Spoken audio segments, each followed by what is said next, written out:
It's our great good fortune.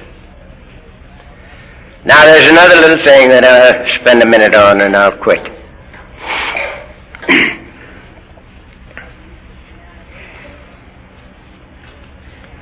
The carpenter man said, pray without ceasing. Pray without ceasing. Now I've long since come to believe that any serious thought is a prayer. Long since I've come to see that any serious thought is a prayer. As a man thinketh in his heart, so is he. So,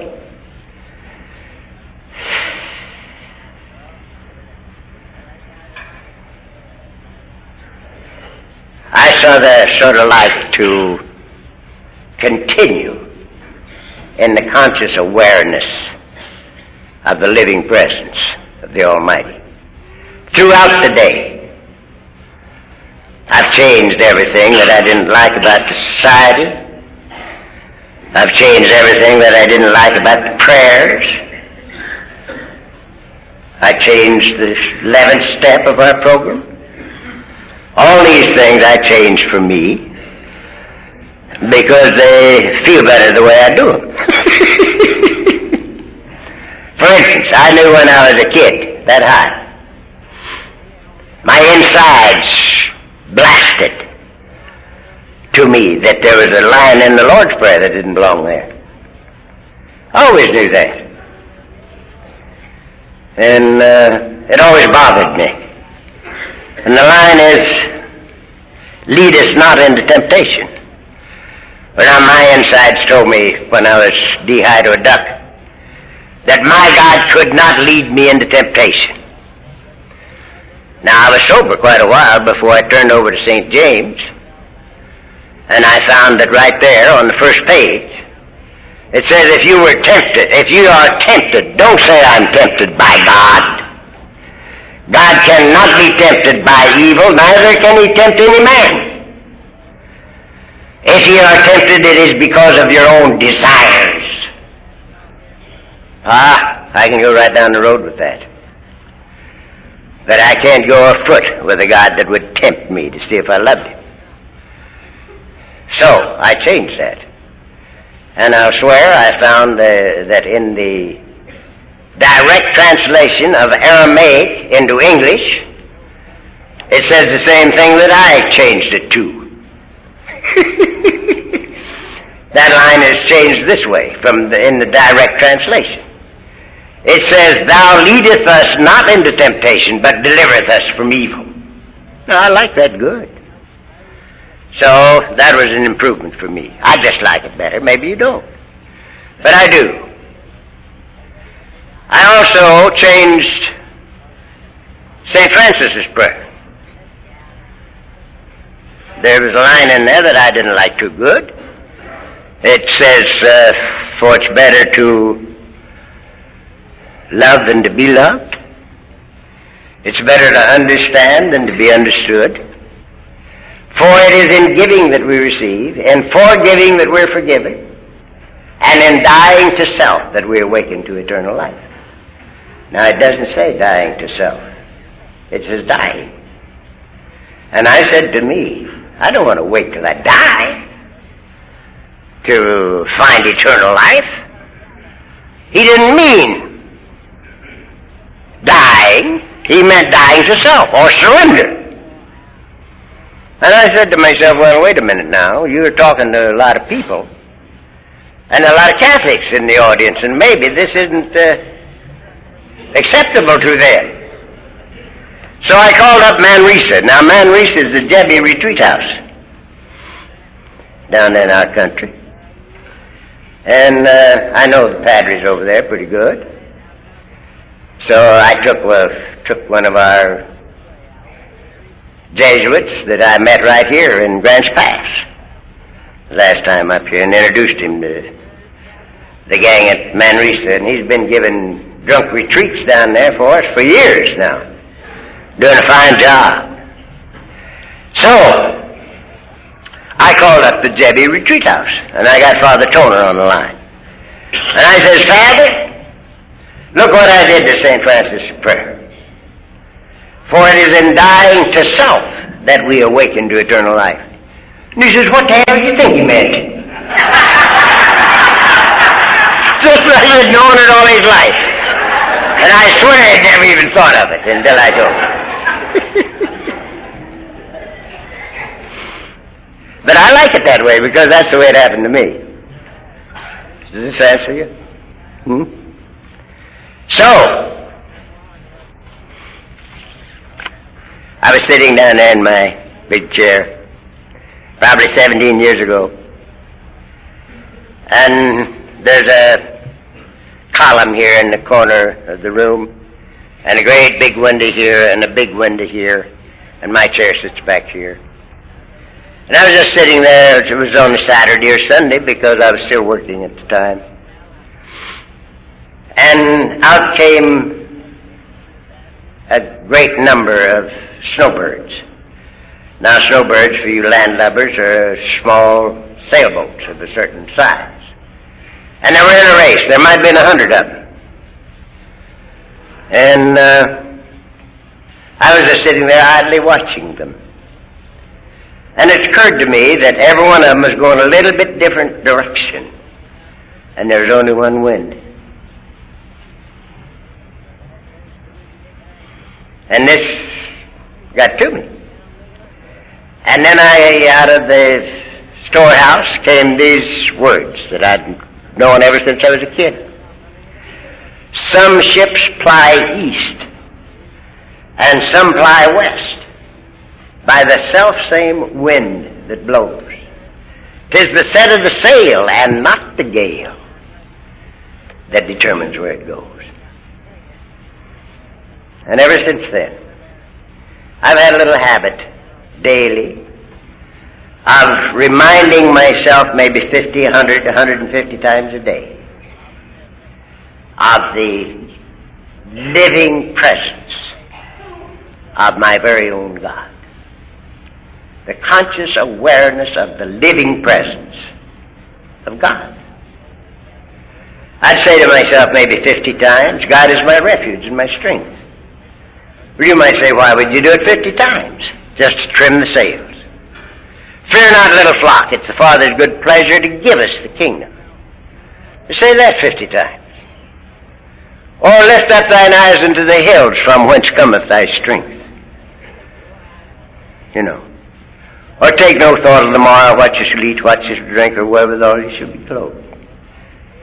The Heavenly Father knoweth what you have to eat of before you ask Him. And this is just a matter of trimming the sails.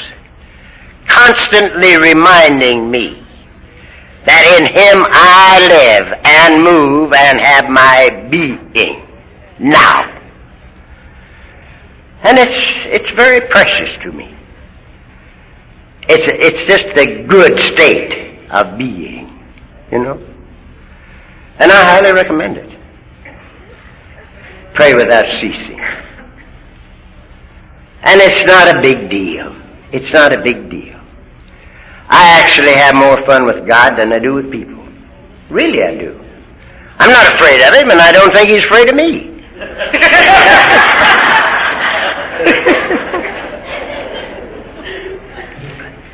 And I share everything in life with Him.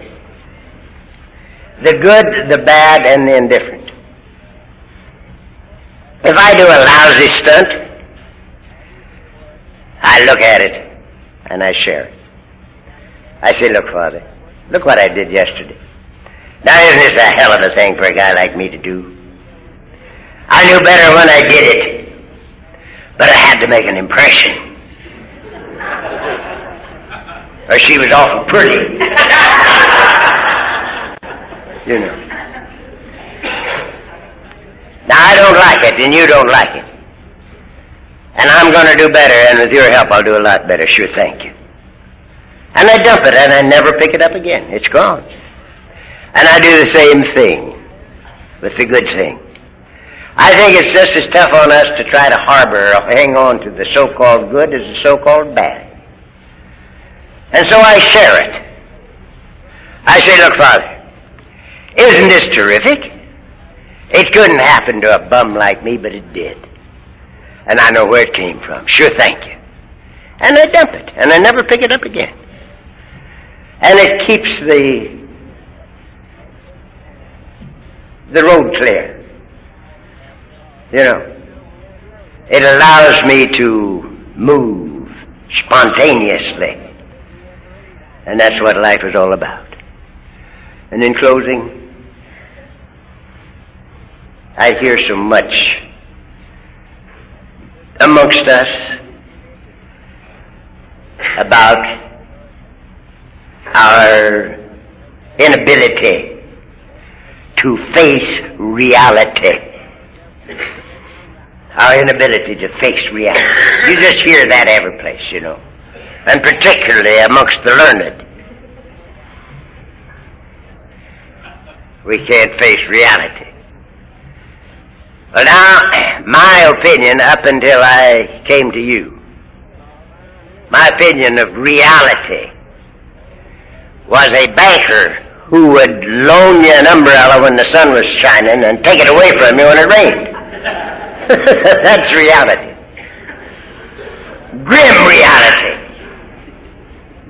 You know? And hell, I didn't like it. But I like it now. Because reality to me now is the shimmer of the moonlight on the Rogue River. That's reality. Reality to me is the whisper of the breeze as it goes through these big pine trees up here. That's reality. Reality to me is a baby's spontaneous laugh. That's reality. Reality is to be able to laugh and cry when we feel like it. It's to be able to tell each other that we love each other. And it's to be able to tell God, I love you too. God bless you. Thank you very much.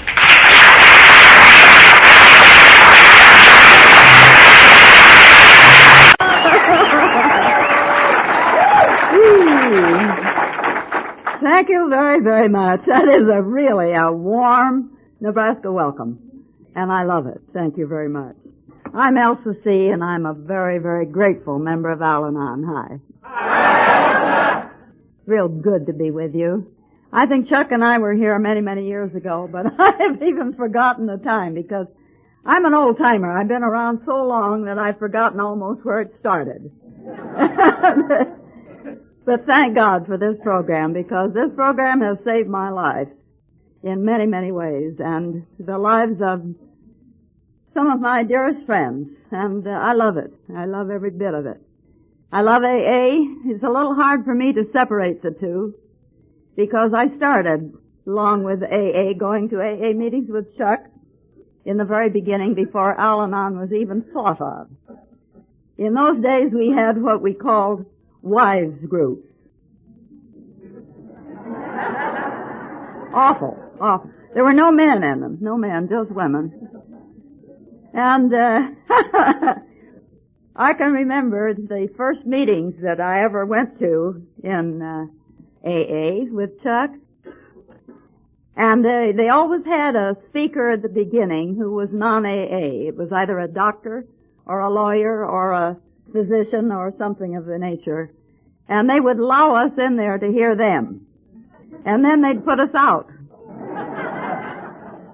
They didn't have much use for the non-alcoholics in those days. You know, we were an awful stupid lot. They were a little bit on the superior side, if you know what I mean.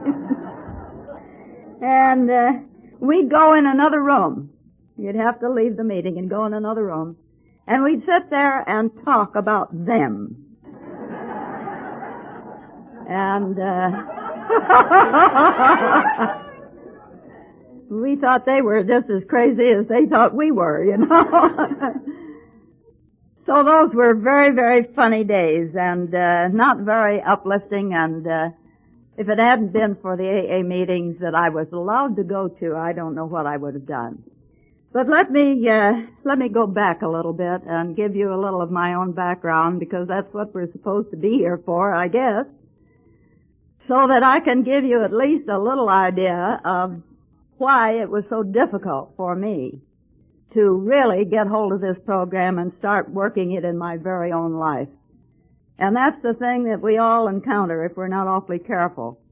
And you young people that are here today don't know how lucky you are to have a ready-made program here for you and the families of the young people to find a way to live at least sort of comfortably and joyously in spite of the alcoholic. And that's a tough one. It's not easy, not easy.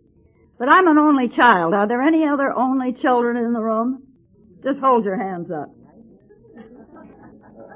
There are never very many. There are always just 3 or 4. Sometimes only 2. Those of us you that have brothers and sisters are lucky. Because we only children got it all. Good, bad, or indifferent.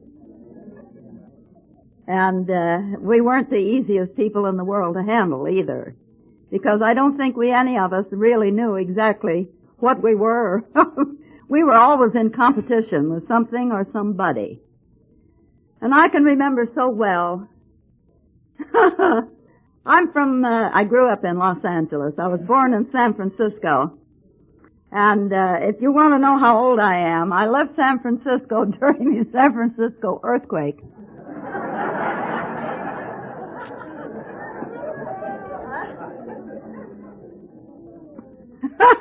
I was born in 1902. I'm an old gal. But I don't feel old, and I'd be damned if I'll act old.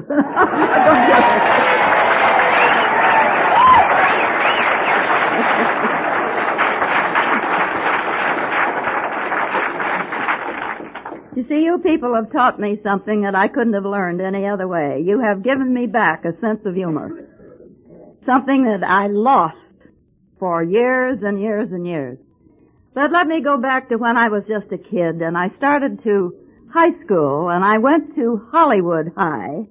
If any of you know anything about Hollywood High, there are quite a few of our most famous actors and actresses have graduated from Hollywood High. We had a marvelous drama department at that time.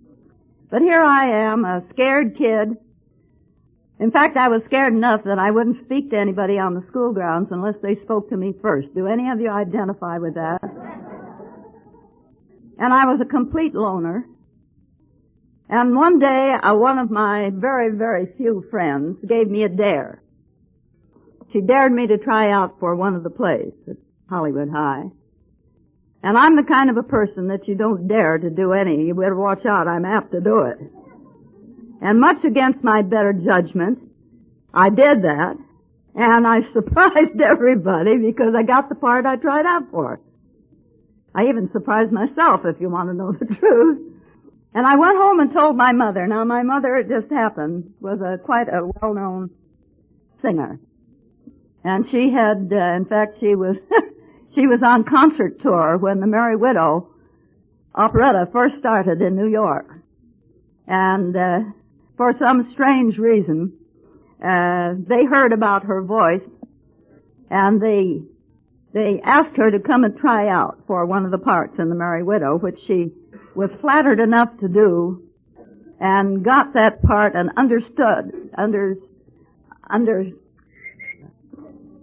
what's the word I want? I can't think of it. Anyway, the lead, and all of a sudden the woman who was playing the widow got a very bad case of laryngitis and couldn't sing, and my mother took her place and made such a hit that she played that part for quite a long time, but she didn't like the theatrical field in that particular. You know, the musical comedies and musical light operas are a little different, I think, than some of the.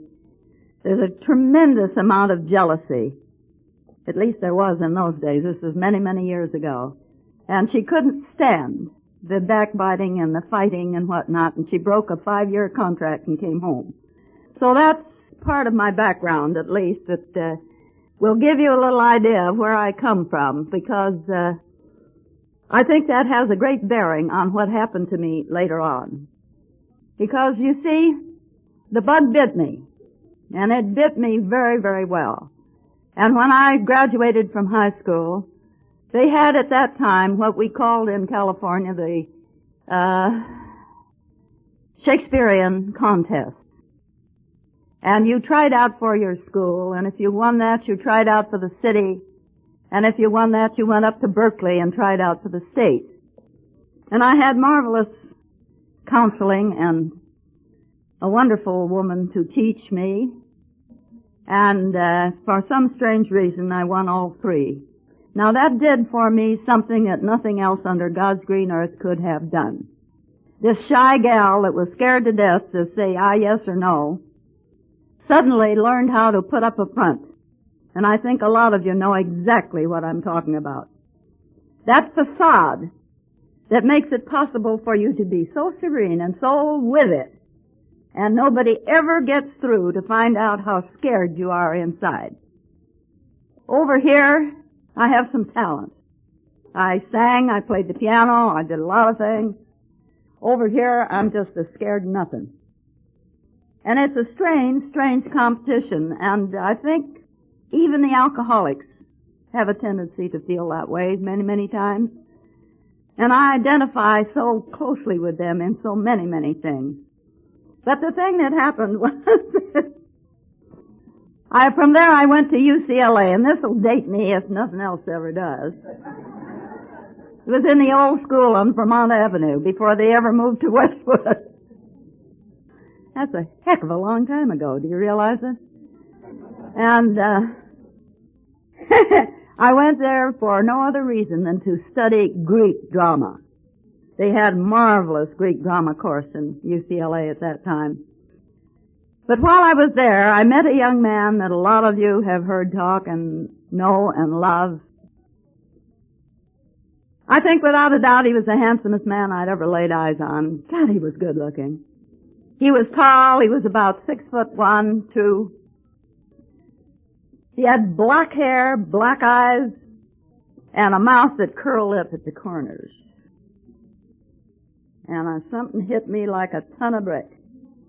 And I fell head over heels in love with this man. And of course, I have to tell you that it was mutual for quite some time. And we finally got married. And along the way we had 2 sons. But we had them 6 years apart. I'm an RH negative. Do any of you gals here know what an RH negative is? You don't get pregnant very often. And you're apt to have a stillborn baby at that time also. But I was fortunate enough, 6 years apart, to have 2 very, very lovely sons. Those children had a very, very tough time in the following years because, you see, I did not realize and had no way of knowing because nobody heard even the word alcoholic in those days. They didn't use that. Anybody that drank too much was just one of those weaklings, you know, that couldn't stand up and do what they were supposed to do, and you kind of looked down your noses at them and nobody understood. And I couldn't understand why Chuck was drinking so much. And I would berate him, and I would argue with him, and I would chastise him, and I would be angry at him. And I remember very well that the last 10 years of Chuck's drinking became periodic. And I believe, if I'm not mistaken, that living with a periodic drinker is a lot tougher than living with a daily drinker, because you never know what's going to happen. And I can remember so well in those days when I began to see Chuck getting worse and worse and worse as time went on. And I couldn't understand it, and I couldn't know what to say to him about it. But finally, the time came, as it does, and I would be nasty enough that he would say, "Let me alone, baby. I know exactly what I'm doing." And he thought he did. But he came awful close to killing himself in the process. And after having threatened to leave on many, many occasions because I got so angry about it, The time finally came with me when I thought that there was no turning back from this thing, that it would be impossible for this man to ever get well because he was so sick, so terribly sick. And I can remember as well as if it was yesterday, the day that I decided that I was all done. I had already gone to a lawyer and had somewhat started divorce proceedings. I also had started to business school. Now this is a laugh if you ever heard one, because I thought I would become a secretary and a treasurer or something like that. And you know, the funny part of it is I can't add.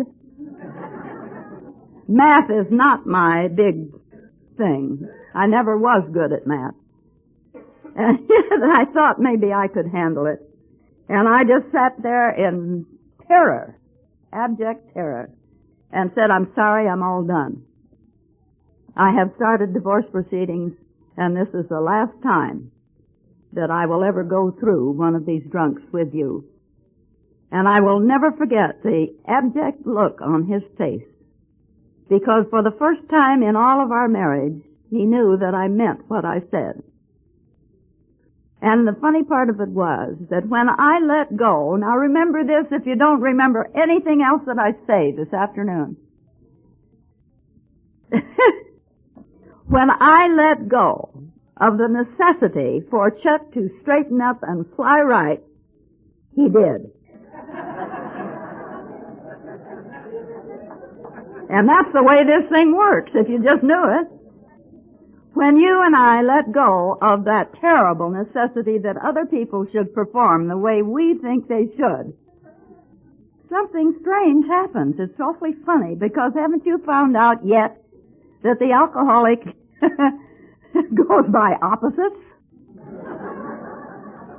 And the more you push, the more they go in the opposite direction.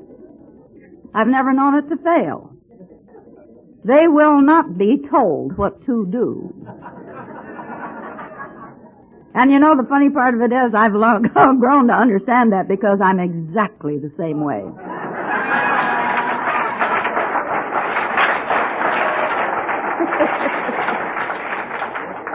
You can't tell me anything either. I'm a stubborn wench. I'm not only stubborn, but I'm part German, and I think that I'm a terrible combination. My father was half German and half French-Canadian. My mother was all English. My father was German, half German. And so I'm a terrific combination, terrible combination. I don't really know where I belong, tell you the truth. But the thing that I mainly want to talk to you a little bit about this afternoon is what happened after Chuck gave up.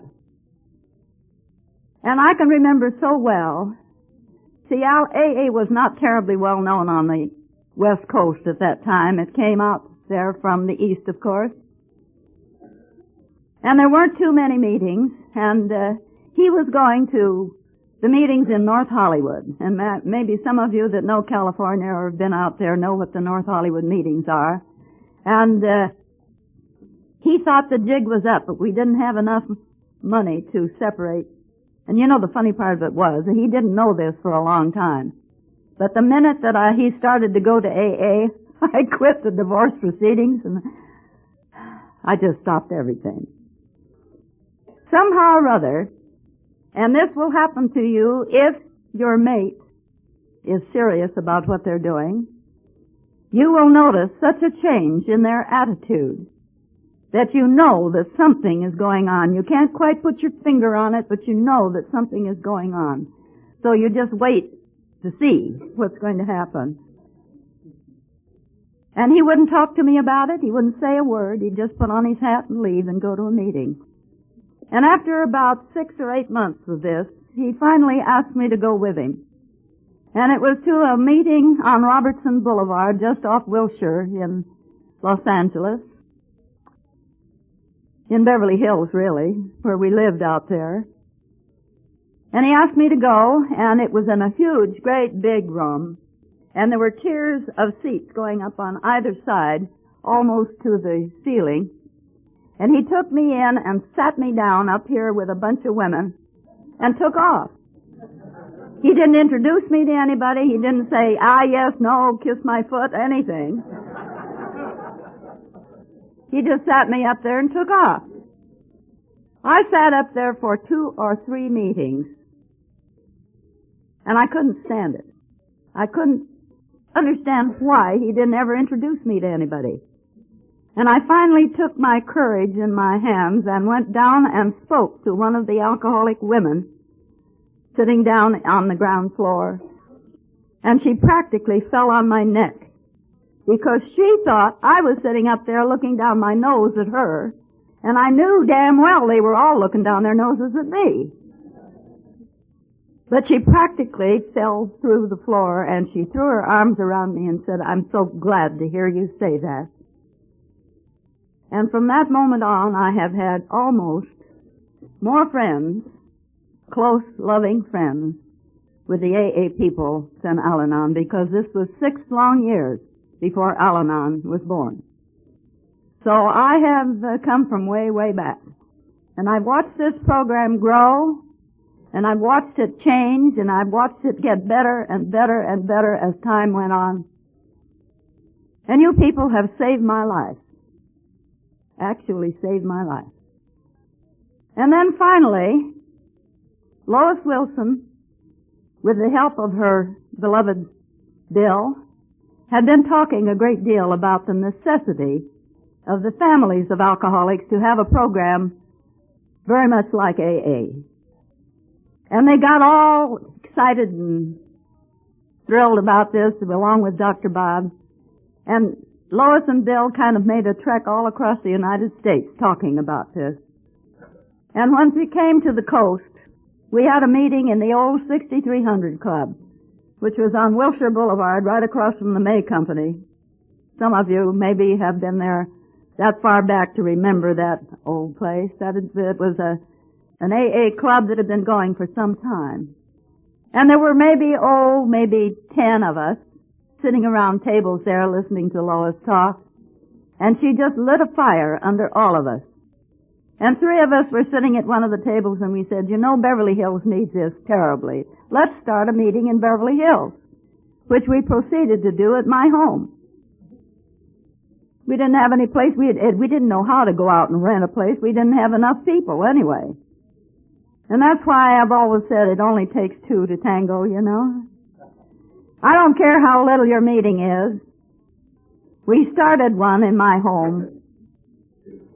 And first we had 2, and then we had 3, and then we had 2, and then we had 1, and I was there by myself some of the time. And then all of a sudden it began to grow. And it grew, and it grew, and it grew, and it outgrew my house. And we had to go out and rent a place. And that was the beginning of the Beverly Hills Al-Anon group. And it was a fantastic thing.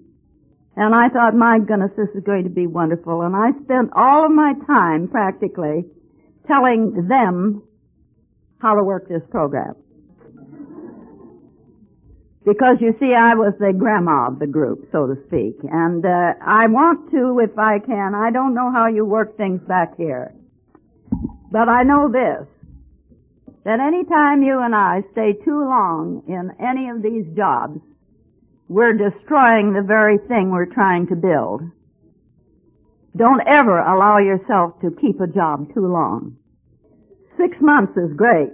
A year is enough, believe me, enough. Because the very thing that we are trying to do is to teach other people how to come forth and be something, do something themselves to help this thing along. It's got to change and change and change and grow.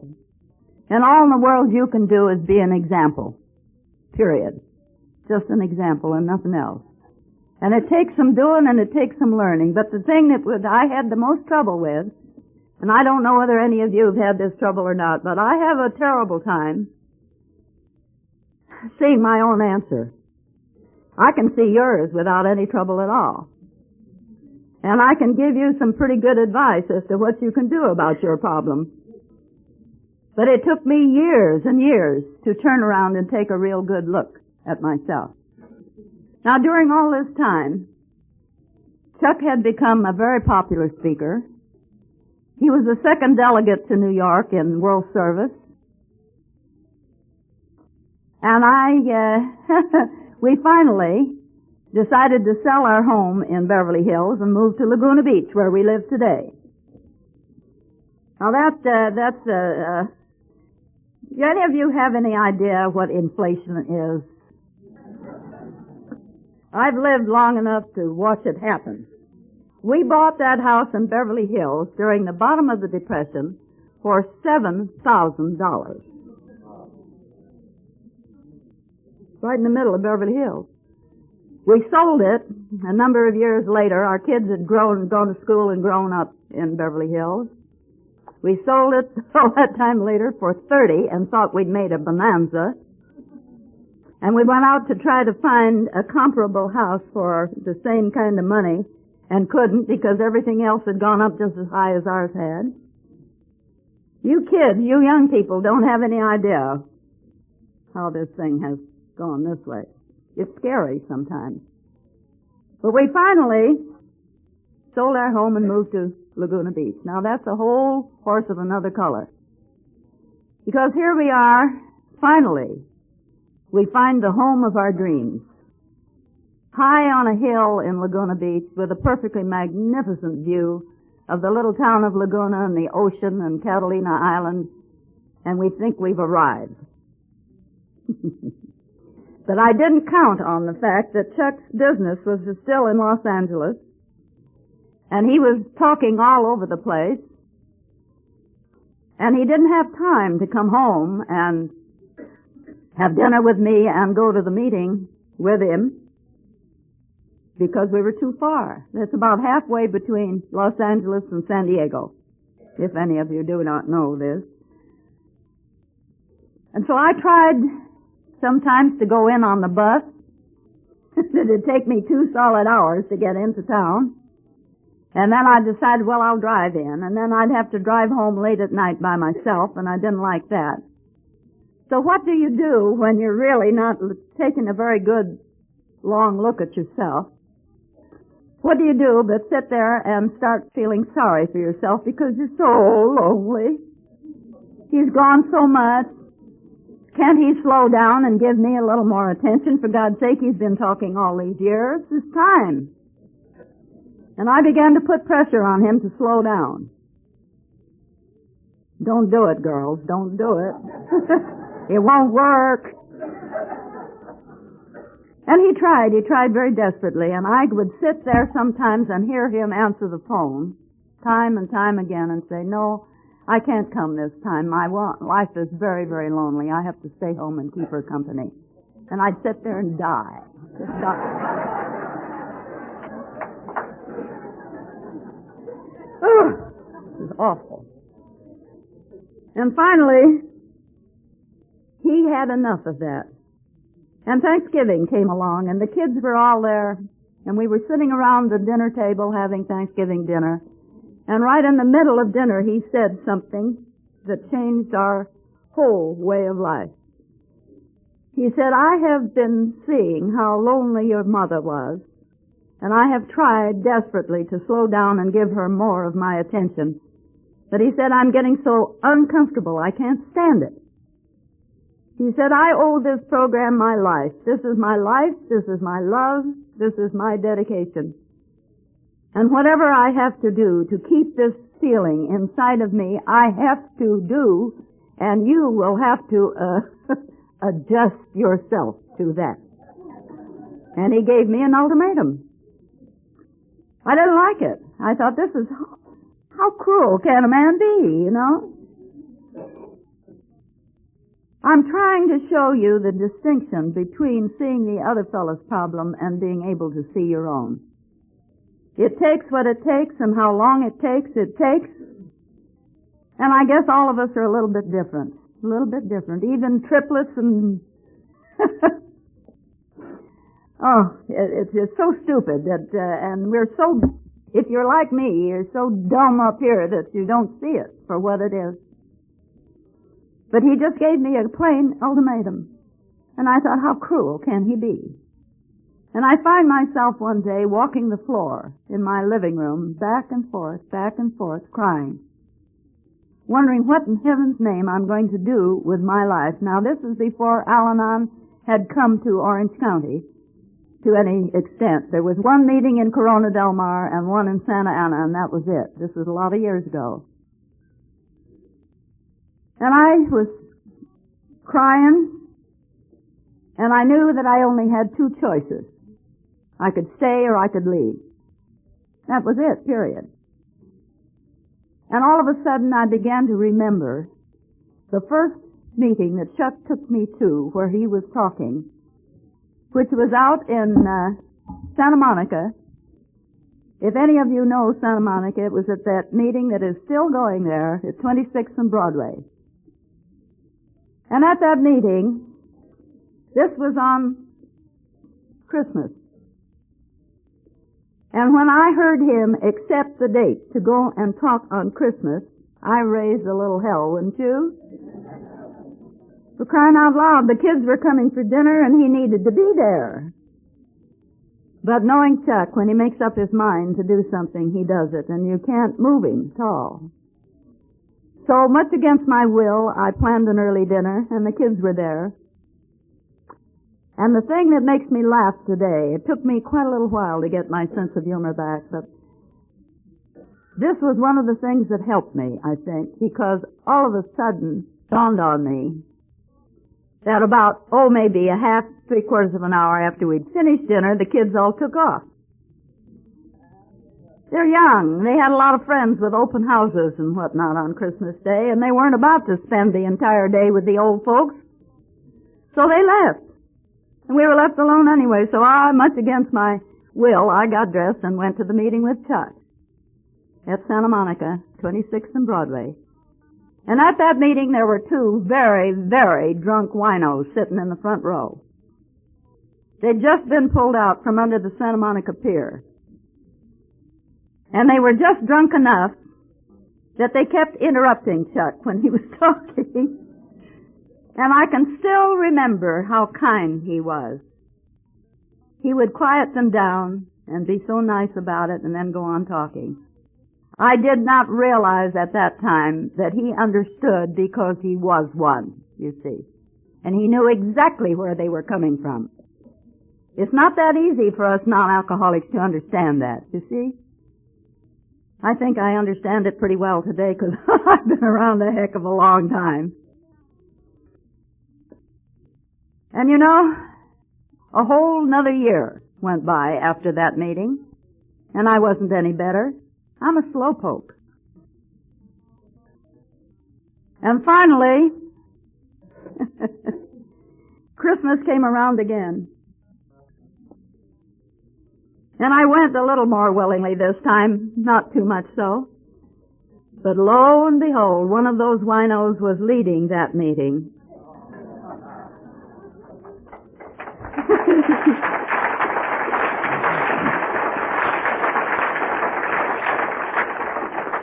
And the other one read the steps.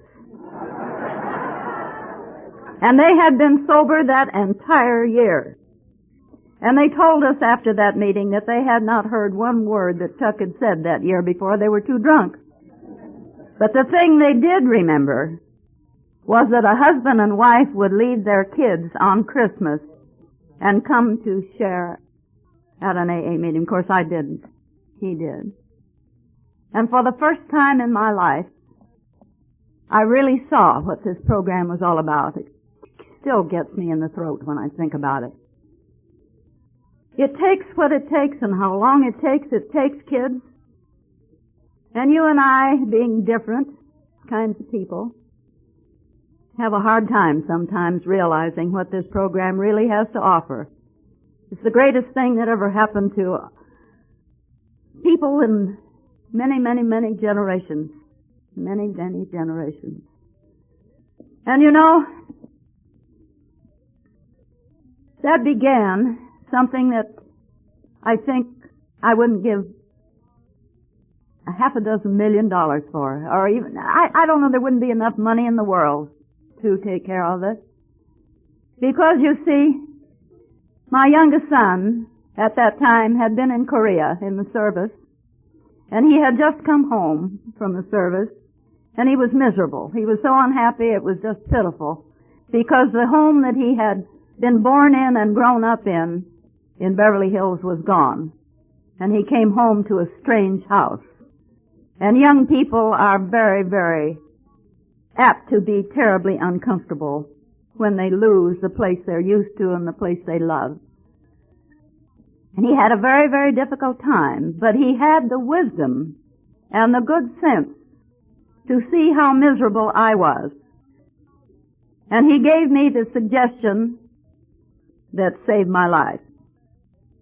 He said, "Mom, why don't you start another Al-Anon group?"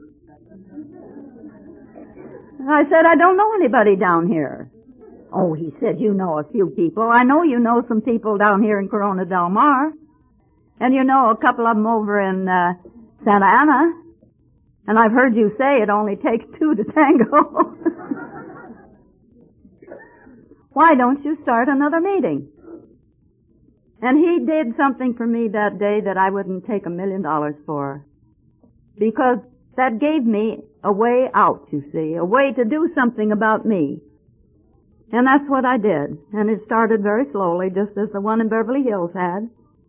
But it began finally to grow, and it grew, and it grew, and it outgrew the house. And we had to move into a rented place. And then we finally came to the church where we are today, right across the street from the Women's Club where the AA meetings are. And that beautiful meeting has done something for me that nothing else under God's green earth could have done. It has made it possible for me, for the first time in my life, to pull down that terrible facade that I had built up all those years by thinking that I was the greatest with the mostest over here and scared to death over here. But it did something for me that nothing else could possibly have done. To be able to be comfortable enough, it started small and it grew, to be able to tell people exactly how I felt inside. And ask even these newcomers, what do I do? What do we do about ourselves? What can we do to get to the place where we can be comfortable with life as it is, regardless of what the alcoholic does? I knew all the answers to the darn thing, but I'd never applied them to me. You see? I could see your problem and I could see your answer so clearly. And I had done a lot of 12-step work up to that time. But I'll be doggone if I could see my own. And I had to get so uncomfortable and so miserable I couldn't stand it. And I finally began, with some honesty, to begin to see that what a very dear friend of ours had said to me many, many years ago, that it just kind of went over my head. A wonderful man. He said, "You know, if God had made two of us exactly alike, one of us would be unnecessary."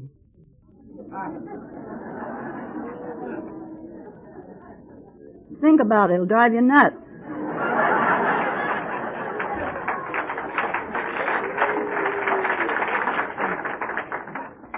So I began to understand a little bit of why I've been so lonely all my life, you see. And to be able to level with people and tell them exactly how I feel inside and not care so much what they think. That damnable pride, you see, is something that just kills us. And that's one of the times when I can identify so well with the alcoholic. Because I can see so clearly where they are coming from with that tremendous pride that they have. And that tremendous ego which says I've got to be the bestest with the mostest. But you see, the funny part of it is so many of us feel that way too. And I was always in competition with somebody, you see. I am not an alcoholic. Alcohol does not do for me what it does for the alcoholic, but when it comes to the insides, I can identify so closely with the alcoholic that it's pitiful. I think that's why those of us who are attracted to alcoholics, if we divorce one, we'll turn right around and marry another one just as sure as God made little green apples. Because they are the people that we are attracted to. Strangely enough. The non-alcoholics don't have that problem, you know. I mean, the ones who aren't attracted to alcoholics. But it's amazing what can happen. And along the way, of course, I didn't tell you that I was a little bit concerned all these years about my kids, the two sons. The eldest one I was quite concerned about because I knew he was drinking too much. And I knew he had a strange attitude. And I was afraid to get into an argument with him because he could always best me, you know, and he could get pretty nasty about it, too. And he scared me. But I didn't do much of anything about it, and I got to talking to Chuck about it, and he was quite concerned about Bill, too. And we'd sit there and wonder, is there anything we can do? And we came to the conclusion that there was absolutely nothing that we could do. And that the only answer that we could get was to take him and put him lovingly in God's hands and allow him the dignity to find his own answers in his own time, in his own way. And it saved our lives because we would have broken our hearts. It was terrible for Chuck and very difficult for me. It was harder for me to let go than it was for Chuck, I think. And it took a lot of years. And finally one day, Bill's wife asked Chuck to talk to Bill. And much against his better judgment, Chuck said, okay, to ask him to come down and I'll see what I can do. And I'll remember that day as if it was yesterday. Because Bill sat over here and Chuck sat over here and Chuck talked from 12:30 till 5:30. Solid. He's quite a talker. He might have been quite a talker, but he always made sense. That's the thing that is so strange about it. He knew what he was talking about because he was one. And Bill sat there very quietly and didn't interrupt him. And finally, when Chuck got through, Bill said, yeah, I wouldn't be surprised, but maybe I am an alcoholic, but. When you hear that but, you're in trouble. I think I can handle it. And he thought he could, and he tried for a couple of more years. And he finally lost this wife, and he lost 2 jobs in a row. And all of a sudden, out of a clear blue sky, he didn't come to his father. That's the thing that most men don't understand. He went to Johnny H. in Lakewood. Some of you have heard Johnny talk. And from that day to this, he has started to grow. And I noticed the same change in attitude with him that I saw in Chuck when he first came to AA. Total change in attitude. It's like a flip over. Damnedest thing I ever saw. And he has loved that program better than anything in the world. And just a year ago, almost a year ago, he got married again for the 3rd time and married another alcoholic this time. A gal that's only been sober just a little bit over a year, but an awful nice girl, and a girl that I'm learning to love very dearly. And they've moved into a house just on the street just below us, on the hill there. And I see them fairly often, but I have sense enough now to let them alone. That's hard for mamas to do, you know. And I've watched the 2 of them growing and getting better and better. And I also he has 3 kids. He has 2 sons and a daughter. And the daughter has had a very, very bad time. She was addicted to narcotics. She was married to a Jewish boy who had been on hard stuff since he was 12. And they were not only using, but they were selling. And I don't know how much drinking she was doing because I wasn't that close to her, because it was very difficult to get along with her at the time, and I didn't see a great deal of her. But Chuck and I had to do exactly the same with Carol that we did with Bill. We had to allow her the dignity to find her own answers in her own time, in her own way. She was a grown woman by this time. And it was none of our business, really, when it comes right down to brass tacks. And then she has two brothers. Now the girl finally divorced the first marriage and came to the program. And how much of it is alcohol and how much of it is dope, I cannot tell you because I don't really know. I have not the right to judge that, I guess. That's what they've been telling me anyway.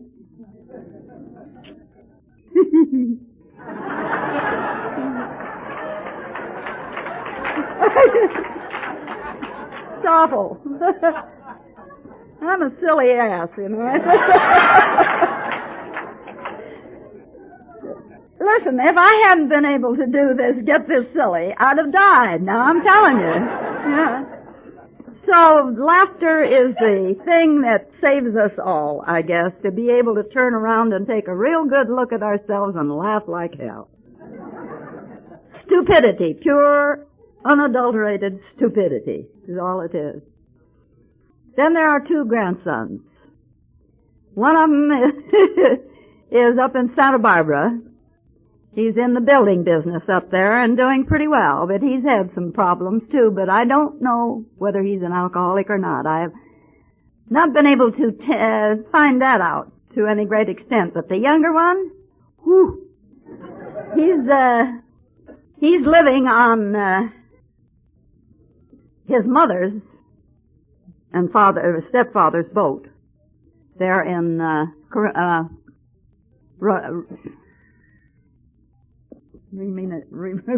Del Mar, down on the coast between us and Los Angeles. And living on the boat, he can pretty well do as he pleases, you see, and he's taking care of it ostensibly for them. So the whole thing I have had to learn is a waiting game. And we mamas and papas in this society, if we want to, can stand aside and kill ourselves with grief over what's happening to our children. And we want so badly to help them, and I remember so well when the meetings were still at my home in Beverly Hills, and we had 3 mothers at one time who had alcoholic sons, and all 3 of them were widows.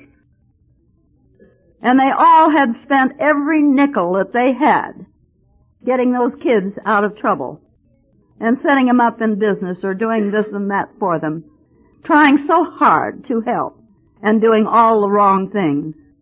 And they all finally were broke, and all 3 of them had to go to work.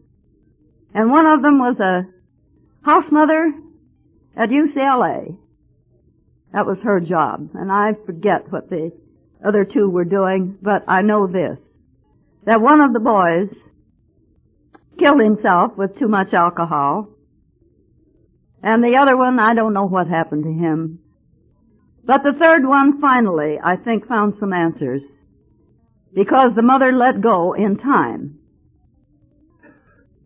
And if I can't do anything else today but to say to any of you who have kids that are drinking, and you're disturbed about what they're doing and their actions, for God's sake, take them and lovingly put them in God's hands. And just love them and let them be. It doesn't mean you can't see them. I don't mean that. It means that we do not try to change their way of living and thinking until they are ready to do those things for themselves. And I don't know that the time ever came, really, with Bill, when he was terribly comfortable talking to his father about it. It was too close. And I noticed this, something that Chuck didn't realize for a lot of years. And I would say this as a warning to mamas and papas, too. Chuck had a tendency to talk down to Bill. That's death and destruction. Don't do it. Don't ever do it. Don't ever lose the love. That's the main ingredient. I love you very dearly. I'd do something for you if I could, but I know I can't. So the one thing I won't do is get you out of trouble. I'll let you take the result of your behavior, but I will do it with love. And they may look at you and say, you've got a hole in your head. You're crazy, you know? But it's amazing what can happen. It's fantastic. When Bill got married this last time, I think maybe he's going to have the happiest life that he's ever had in his life. Because even though Bill has over 4 years now on the program, and this dear girl that he has married finally is not the type that I thought he'd pick. That's the funny part of it. She's a big girl. She's a pretty girl. But he's always like the little ones. I don't know why he picked the big girl, but she's a doll. She has 2 sons by her first marriage. And the eldest one is almost 7 feet tall. He's the biggest thing I have ever seen. And I asked them to come with me this time. I told them if they'd come, I'd pay their way. But they were going to San Diego to watch this boy graduate from the Navy. Preschool or whatever you want to call it. And he's just doing fine. He's smart as all get out, you know. He's a really smart kid. I don't have any idea whether he has played around with booze or not, and I'm not interested. I'm not going to try and get into that. And the other one is living with her ex-husband, and he's quite a bit younger and quite a bit smaller. The cutest kid you ever saw. He's just a doll. So things have changed in my family. And without my beloved husband, things have been a little different. But you people, for some crazy reason, I never can understand why, are keeping me busy enough that I don't have time to get lonely. It's the damnedest thing I ever saw. It's beautiful. It's fantastic. Lynn and I were talking about that on the way here. We were flying together. I've watched Lynn, your speaker last night, from the time before he married his lady, and I've watched him grow, and I thought he gave a whale of a talk last night, didn't you?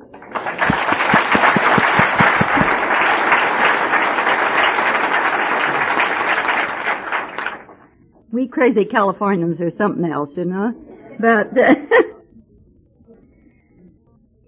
I'm awfully glad you asked me to come today, because I'm happy to be here with you. I don't know whether I made it clear how you helped me to pull that tremendous facade I had down and pull the self-worth up until I began to get comfortable with me. But I have you all to thank for this, because I never would have been able to do it by myself. But you all showed me the way. And to be able to take that thing that a dear friend of ours said so many, many years ago, we wouldn't be so concerned about what other people think about us if we knew how seldom they do.